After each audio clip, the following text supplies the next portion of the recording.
Today we're going to be talking about drug abuse and it's what it is, what are its common side effects, and what can be what are its preventions. So drug abuse is basically the use of illegal drugs or or prescription drugs when used illicitly, meant for harm or pleasure. So people usually start abusing drugs at a young age. It's sometimes it's out of peer pressure. It can be determined by their mental history, or it can also be determined by somewhat as the feeling of wanting to try something new.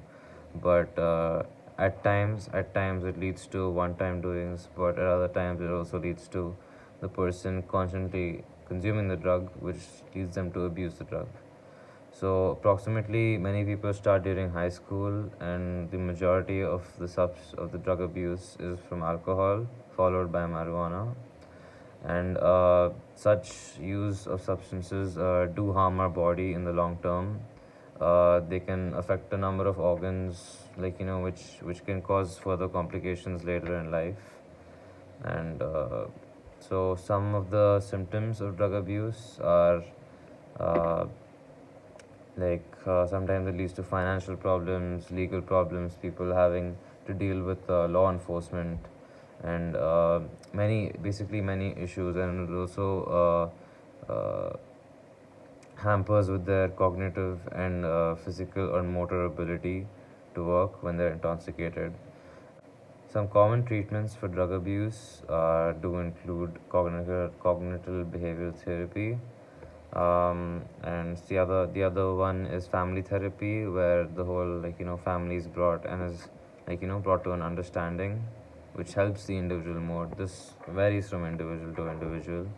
Sometimes, like in the United States, there's rehabilitation schemes and centers where a person stays in a center where they're taught how to minimize the use of the drug that they need. And some are also support groups, like for example in Breaking Bad, Jesse Pinkman wanting to get rid of crystal meth from his life, started going to these support groups.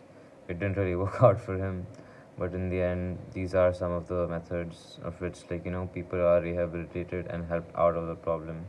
For some people, it's much easier to get out of the problem, but for some people, depending on their mental history, their relationship with their parents, their childhood trauma, and also sometimes when it comes to genetics, it's hard for a person to get off something that is really harming them. Thank you.